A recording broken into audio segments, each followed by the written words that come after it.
క్రైస్తలో ఫిబ్రవరి 5వ తేదీ 2025. ఈరోజు దేవుని వాక్యం. సహోదర ప్రేమ నిలువరముగా ఉండనీయుడి. హెబ్రీలకు రాసిన పత్రిక 13వ అధ్యాయం 1వ వచనం. ప్రియమైన సహోదరి సహోదరులారా, క్రీస్తు శరీరంలోని సభ్యులందరితో బలమైన సంబంధం ఏర్పరచుకుని ఇతర విశ్వాసులతో బలమైన కుటుంబ సంబంధాన్ని ఏర్పరచుకోవడానికి ఈ వచనంలో మనం పిలువబడ్డాము.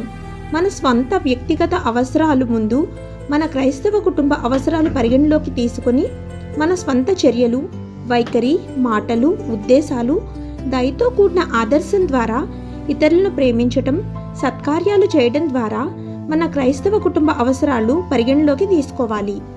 మనలో ప్రతి ఒక్కరూ మన జీవితాల్లో అభివృద్ధి చెందవలసిన 6 కృపల్లో మొదటిది ప్రేమ. దైవిక ప్రేమ, బలమైన ఆత్మ, క్రీస్తులోని మన సహోదర సహోదరుల పట్ల ప్రగాఢమైన శ్రద్ధ. కాబట్టి మనం ఇలా బోధించబడ్డాము: సహోదర ప్రేమ కలిగి ఉండుడి. ఆమేన్. God bless you.